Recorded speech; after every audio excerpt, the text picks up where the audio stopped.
Hello students, আমি Moumita ma'am. আশা করি তোমরা সকলে খুব ভালো আছো এবং তোমাদের থার্ড সেমিস্টার এবং বাকি সেমিস্টার যারা স্টুডেন্টরা দেখছো তাদের প্রত্যেকের পরীক্ষা খুব ভালো হয়েছে। তো আমরা নেক্সট সেমিস্টার শুরু করব সামনের মাসের মানে জানুয়ারি মাসের, নতুন বছর জানুয়ারি মাসের 2 তারিখ থেকে। তো আজকে আমি তোমাদের ফোর্থ সেমিস্টারের মেজর ইংলিশের যে পেপার 6 আছে, আমাদের প্রথম পেপারটা তোমাদের ফোর্থ সেমিস্টারের প্রথম পেপার, যেটাকে আমরা পেপার 6 বলবো, মেজর 6। তো যাই হোক, একই ব্যাপার। তো সেখান থেকে তোমাদের ইউনিট 1 এর সিলেবাস নিয়ে আলোচনা করব। দেখো, তোমরা হয়তো ভাববে যে ম্যাম এত অল্প অল্প করে কেন? তো তোমাদের যেহেতু সিলেবাস যথেষ্ট লেন্দি, তোমাদের আগের সেমিস্টারেও তোমরা দেখেছো, থার্ড সেমিস্টার যারা তোমরা পরীক্ষা দিলে তোমরা দেখেছো যে 3টা পেপারের মধ্যে কিন্তু বেশ অনেক টপিক ছিল।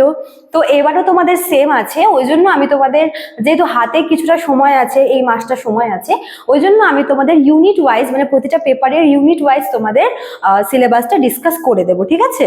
তো আজকে সিলেবাসটা দেখো লিখেছি মেজর 6 এর ফোর্থ সেমিস্টারে যারা যারা উঠবে, যারা তাদের হচ্ছে মেজর 6 এর ইউনিট 1টা, ঠিক আছে?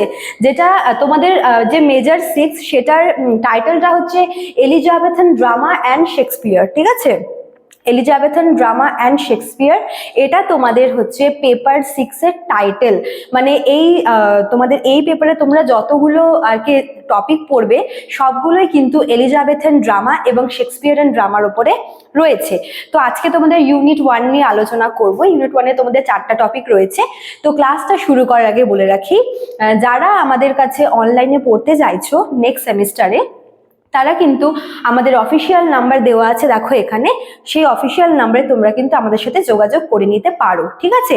অলরেডি কিন্তু অ্যাডমিশন নেওয়া শুরু হয়ে গেছে স্টুডেন্টদের এবং খুব শীঘ্রই কিন্তু আমরা ক্লাস শুরু করব। এবার তোমাদেরকে তাড়াতাড়ি অ্যাডমিশন নিতে বলার কারণ হচ্ছে এটাই, যাতে তোমরা সময়ের মধ্যে পুরো সিলেবাসটা তোমরা কমপ্লিট করতে পারো। কেননা তোমরা দেখেইছো যে পরীক্ষার আগে, বিশেষ করে এই ইংলিশ সাবজেক্টের ক্ষেত্রে কি হয়, তোমরা কিন্তু পরীক্ষার ওই 10 দিন আগে পড়ে পাশ করার মতো নাম্বার তুলতে পারো না, ঠিক আছে?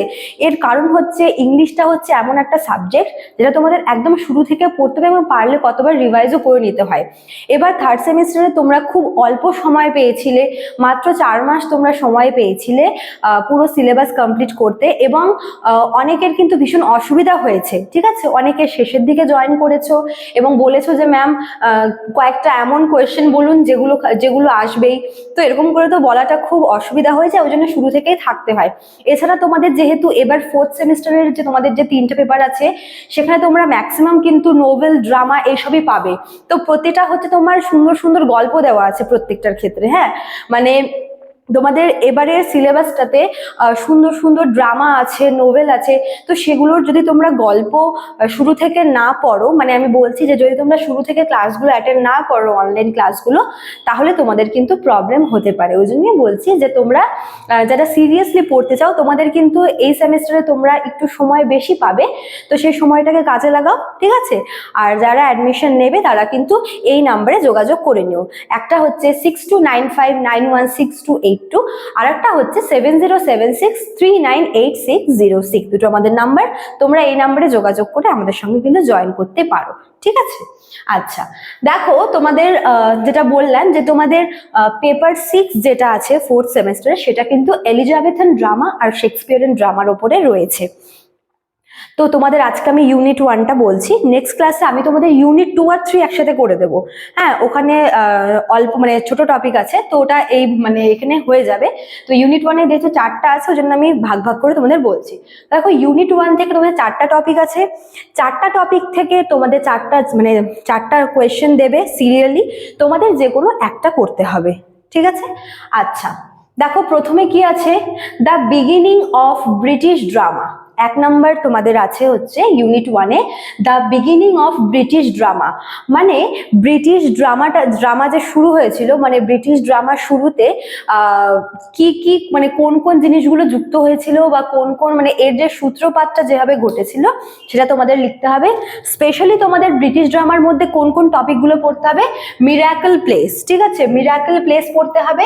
আর কি আছে, মোরালিটি প্লেস। হ্যাঁ, তোমরা দেখতে পাচ্ছ আশা করি, মিরাকল প্লেস মানে এগুলো হচ্ছে ব্রিটিশ ড্রামার আর কি অংশ, ঠিক আছে, ভেরিয়েশন গুলো। তো মিরাকেল প্লেস পড়তে হবে, দেন তোমাদের পড়তে হবে মোরালিটি প্লেস, হ্যাঁ, আর কি আছে দ্য ইন্টারলিউড। তো এই তিনটা হচ্ছে তোমাদের বেসিক্যালি ব্রিটিশ ড্রামার মধ্যে পড়ছে টপিক নাম্বার 1 ইউনিট 1-এ। আচ্ছা, দেন তোমাদের সেকেন্ড 2 নাম্বার আছে হচ্ছে এলিজাবেথন কমেডি। এলিজাবেথন এরায় যে সমস্ত কমেডিগুলো রচিত হয়েছিল সেই কমেডিগুলো তোমাদের কিন্তু এখানে রয়েছে। তোমরা জানোই যে ইংরেজি সাহিত্যকে বিভিন্ন এরাতে ভাগ করা হয়। তো এলিজাবেথন কুইন এলিজাবেথ যখন আর কি কুইন হয়েছিল তখন তার সময় যে সমস্ত আর কি লেখাগুলো লেখা হয়েছিল, সে সময়কার রাইটাররা যে লেখাগুলো লিখেছে তাদেরকে এলিজাবেথন পোয়েটস বলা হয়, এবং সে সময়কার লেখাকে মনে করো যে Elizabethan drama, Elizabethan comedy, Elizabethan Nobel এভাবে আর কি ভাগ করা হয়, ঠিক আছে। তো এলিজাবেথন কমেডি গুলো তোমাদের রয়েছে, যে এলিজাবেথন কমেডি এখানে তোমাদের পড়তে হবে যে এলিজাবেথন কমেডির বিগিনিংটা, সূত্রপাতটা, বা এলিজাবেথন কমেডির কয়েকজন কমেডিয়ান, কয়েকজন রাইটার বা এর ফিচার্স, ঠিক আছে, এরকম টাইপের দেবে। আচ্ছা, 3 নাম্বারে হচ্ছে তোমার এলিজাবেথন ট্র্যাজেডি। প্রথমটা ছিল হচ্ছে কমেডি, 2 নাম্বারটা। 3 নাম্বার হচ্ছে তোমার এলিজাবেথন ট্র্যাজেডি, ঠিক আছে। আর দেখো কি আছে, এলিজাবেথন রিভেঞ্জ ট্র্যাজেডি। একটা হচ্ছে এলিজাবেথন ট্র্যাজেডি আর একটা এলিজাবেথন রিভেঞ্জ ট্র্যাজেডি। দুটার মধ্যে পার্থক্য কি? দুটাই ট্র্যাজেডি, কিন্তু রিভেঞ্জের ক্ষেত্রে আমরা একটা রিভেঞ্জের ব্যাপার দেখতে পাই, এবং যার জন্য আর কি পুরো স্টোরিটা আরো বেশি ট্র্যাজিক হয়ে যায়। আচ্ছা, এবার দেখো 4 নাম্বার হচ্ছে তোমার দ্য ইউনিভার্সিটি উইটস। তো এই 4টা টপিক তোমাদের ইউনিট 1 থেকে রয়েছে। তোমাদের 4টাই পরীক্ষা দেবে, যে কোনো একটা অ্যান্সার তোমাদের করতে হবে। তাহলে তো তোমরা যে কোনো দুটো খুব ভালো করে পড়ে নেবে, ঠিক আছে। প্ল্যানিং করে এখন থেকে প্ল্যানিং করে নেবে যে আচ্ছা এই টপিক আছে, আমি এখান থেকে এগুলো পড়বো, এগুলো স্কিপ করব, ঠিক আছে। আর বাকি তোমরা যারা আমার কাছে অ্যাডমিশন নেবে, যারা পেইড বেঁচে থাকবে, অনলাইন ক্লাস করবে যারা আমার কাছে, তারা তো দেখবেই যে আমি কিভাবে পড়াচ্ছি বা কোন কোন জিনিসগুলো বলছি। আর যারা হচ্ছে ইউটিউবে ক্লাস দেখবে তাদেরকে আমি বলে দেবো যে কোন কোন জিনিসগুলো পড়তে হবে, ঠিক আছে। তো এটাই ছিল তোমাদের সিলেবাস। যারা সিলেবাসটা পাওনি তারা কাইন্ডলি একটু নোট ডাউন করে নেবে। আমি সরে যাচ্ছি, ঠিক আছে, আমি সরে যাচ্ছি। তোমরা স্ক্রিনশটও নিয়ে রাখতে পারো, লেখাটা খুব বাজে লাগছে জানি, বাট আশা করি বুঝতে পারবে। স্ক্রিনশট নিয়ে রাখতে পারো, অথবা তোমরা নোট ডাউন করে নিতে পারো, ঠিক আছে। এই পুরো লেখাটা নোট ডাউন করে নিও। এরপরে আমি তোমাদের আরো হচ্ছে সিলেবাস দেবো, তখন তোমরা ওগুলো কিন্তু নোট ডাউন করে নিতে পারো। তো নেক্সট ক্লাসে আমি তোমাদের ইউনিট 2 আর ইউনিট 3 সিলেবাস নিয়ে আলোচনা করব। আজকে এতটুকুই থাকলো, দেখা হচ্ছে পরবর্তী ক্লাসে। Thank you.